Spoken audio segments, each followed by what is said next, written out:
శ్రీమతి నమః. కాకినాడ దగ్గర చొల్లంగి అనే ఊరుంది. సప్తసాగర యాత్ర చేస్తారనమాట. సంతానం లేని వాళ్ళు, ఆర్థికంగా ఇబ్బంది పడుతున్న వాళ్ళు సప్తసాగర యాత్ర మొదలు పెడతారు. అలాగే తిరువళ్ళూరు అంటే తమిళనాడులో అరక్కోణం దగ్గర ఉందన్నమాట.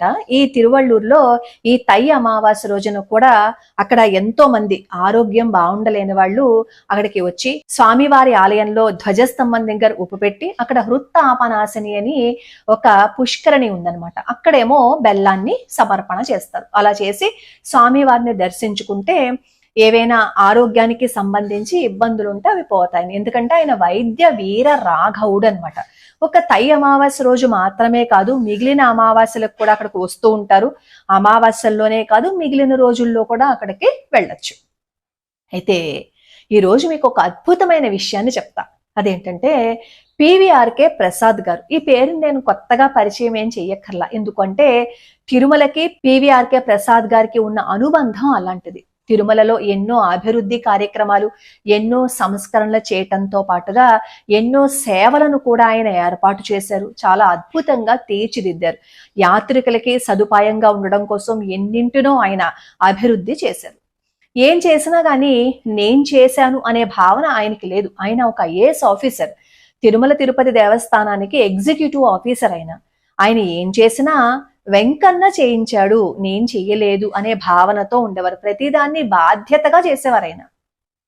అంత నిగర్వి అనమాట.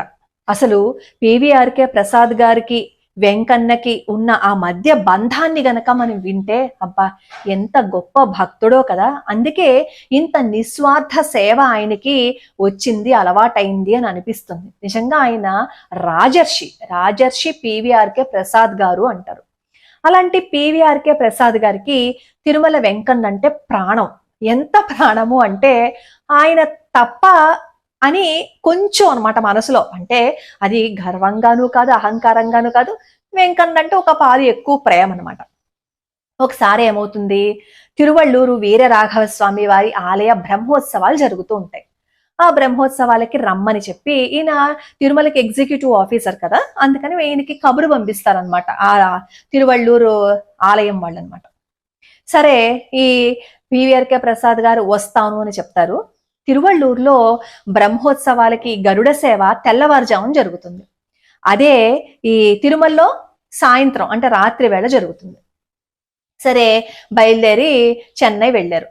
అక్కడ వాళ్ళ చుట్టాల ఇంట్లో ఆ రోజు రాత్రి బస చేసి ఆ ఆహారం అంతా తీసుకున్న తర్వాత కబుర్లు చెప్పుకుంటూ ఉంటారు కదా. ఆ కబుర్లు చెప్పుకుంటూ ఉన్నప్పుడు అక్కడ వాళ్ళ చుట్టాలు ఆయన చెప్తారనమాట, తిరువళ్ళూరులో వీరరాఘవ స్వామి వారికేమో అక్కడ పాదాల దగ్గర ఉప్పు సమర్పణ చేస్తారు. అక్కడ పుష్కరిణి ఉంది, ఆ పుష్కరిణిలోనేమో బెల్లం వేస్తారు. అలా బెల్లం వేస్తే ఎవరికైనా ఆరోగ్యానికి సంబంధించిన ఇబ్బందులు ఉంటే అవి పోతాయి. అక్కడ ఎప్పటి నుంచో ఈ ఆచారం వస్తోంది అని చెప్తారు.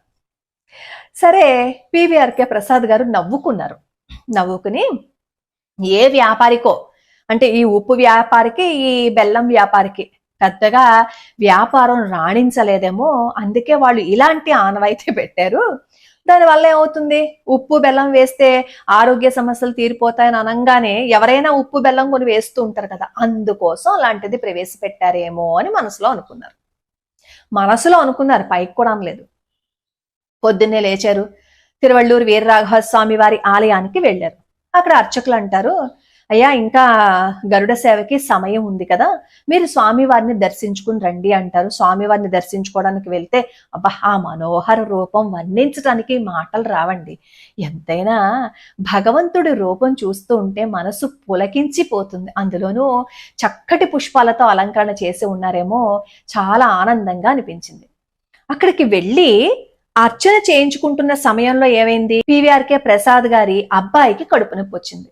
పివిఆర్కే ప్రసాద్ గారికి ఒక కూతురు, ఒక కొడుకు అనమాట. కూతురు పేరు మాధవి, 9 సంవత్సరాలు, కొడుకుకేమో 4 సంవత్సరాలు.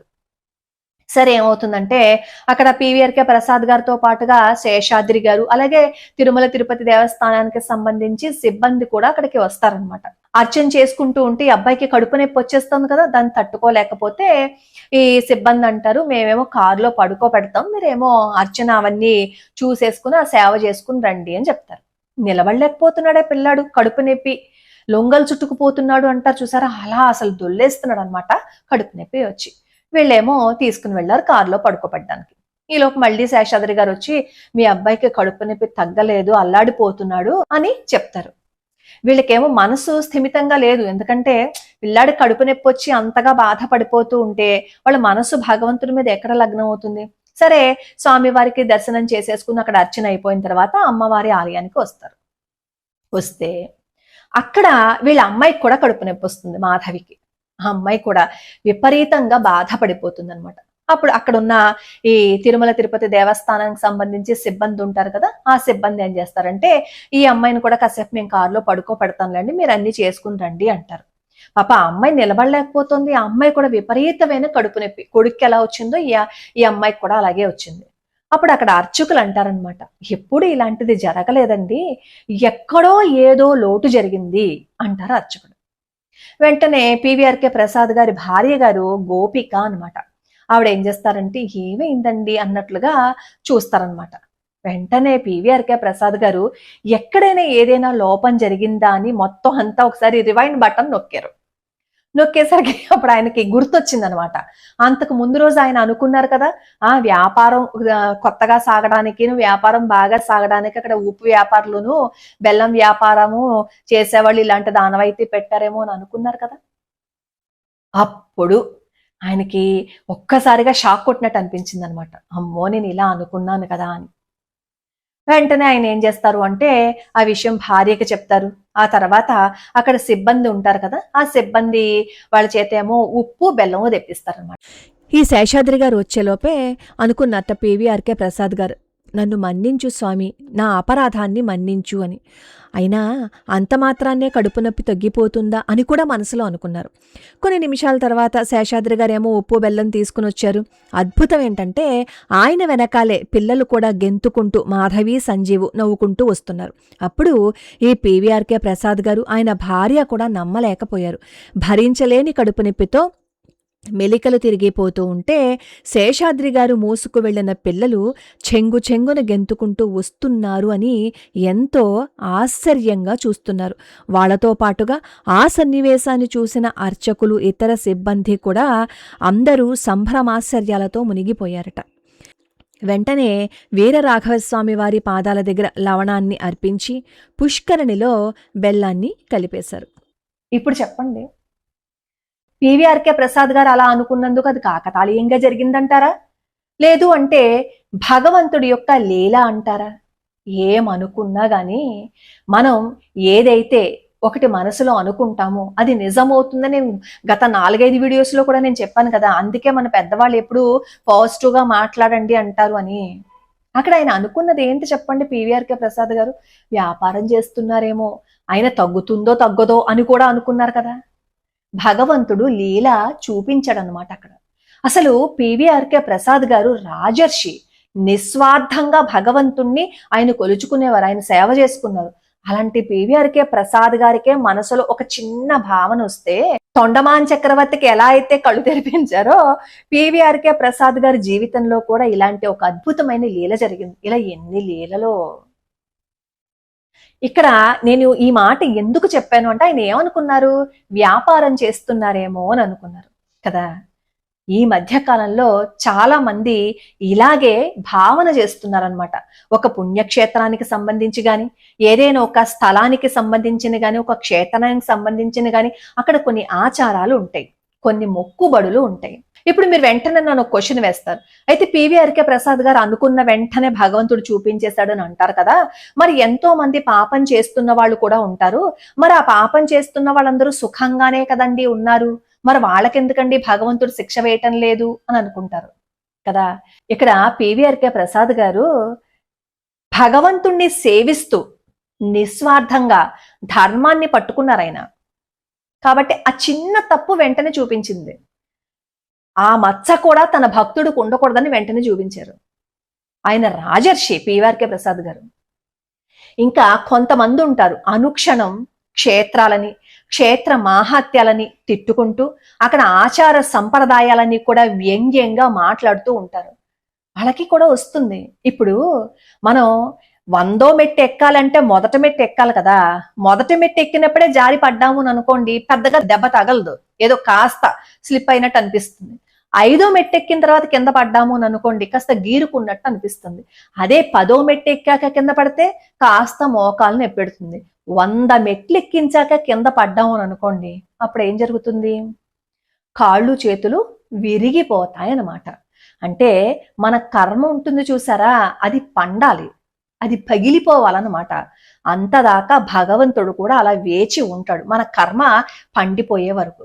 మరి తప్పు చేసేవాళ్ళు ఎంతో చక్కగా ఉన్నారు కదండి అంటే, వాళ్ళు చేసుకున్న పుణ్యఫలం ఉంటుంది చూసారా, ఆ పుణ్యఫలం వాళ్ళని అంతవరకు కాపాడుతుంది.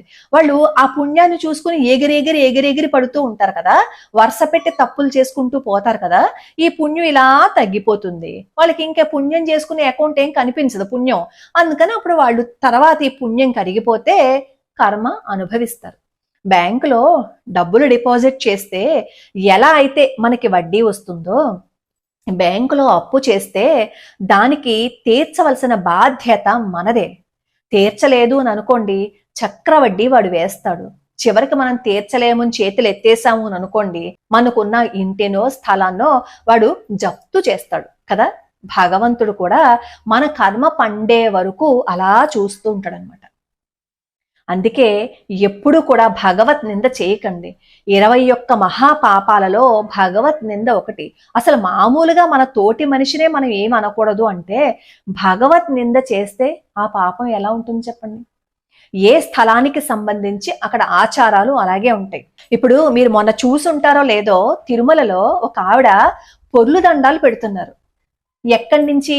తిరుమల వారాహస్వామి వారి ఆలయం దగ్గర నుంచి ఆ మాడవీధుల్లో ఆ ప్రాకారం అంతా ఇలా చుట్టూ తిరిగి వచ్చి ప్రదక్షిణ చేశారనమాట, అంగ ప్రదక్షిణ. అలా పొర్లు దండాలు పెట్టాలి అంటే ఆవిడకి ఎంత కష్టం వచ్చి ఉండుంటుంది. ఆ కష్టాన్ని భగవంతుడు ఎలా తప్పించి ఉండుంటాడు. అందుకే ఆవిడ అంత బాధలో, ఏ బాధలో ఆవిడ నిర్ణయం తీసుకుని ఉండుంటారు కదా. అదేమైనా సామాన్యమైన విషయం పొర్లు దండాలు పెట్టడం అంటే? కాస్త కొంచెం దూరమే, మనం నడవలేం పొర్లు దండాల దాకా ఎందుకు. అలాంటిది ఆవిడ అక్కడి నుంచి మాడవీధులు మొత్తం అంతా అలా పొర్లు దండాలు పెట్టుకుని వచ్చారంటే ఆవిడకు వచ్చిన కష్టం ఏంటో ఒకసారి ఆలోచించండి. దెబ్బ తగిలిన వాడికి నొప్పి తెలుస్తుంది. గట్టునున్నవాడు ఎన్నైనా కబుర్లు చెప్తాడు. ఆ గట్టునున్నవాడు చెప్పిన కబుర్లు మనం పట్టుకుని దాన్ని మనం మన జీవితంలోకి అప్లై చేసుకున్నాము అని అనుకోండి, మనం కూడా కర్మని పోగేసుకున్నట్లు అనమాట. మనం భగవత్ నింద చేసుకుంటున్నాము అంటే అర్థం ఏంటో తెలుసా? మనం కర్మని పోగేసుకుంటున్నాము అని.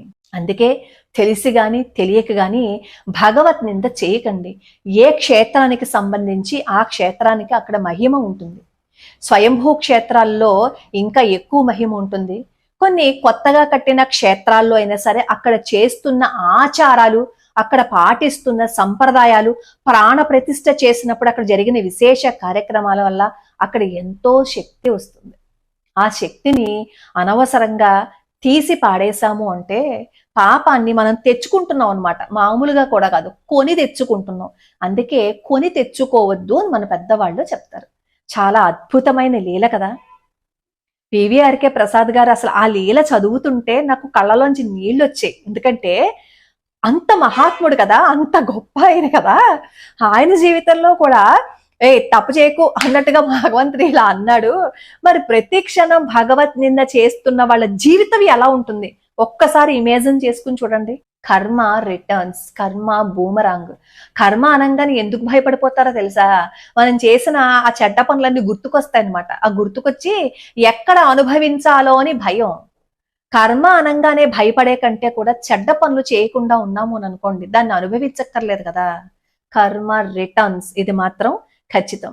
ఒక చిన్న మాట అన్నందుకే ఆయనకి చూపించారు కదా భగవంతుడు. మరి ప్రతి క్షణం భగవత్ నింద చేస్తూ, ఇంకొకళ్ళని ఇబ్బంది పెడుతూ, ఇంకొకళ్ళని ఏడిపిస్తున్న వాళ్ళ జీవితం ఎలా ఉంటుందో జస్ట్ ఒక్కసారి ఇమేజిన్ చేయండి, మీకు సినిమా కనబడిపోతుంది. లోకా సమస్తా సుఖినో భవంతు, సర్వే జనా సుఖినో భవంతు.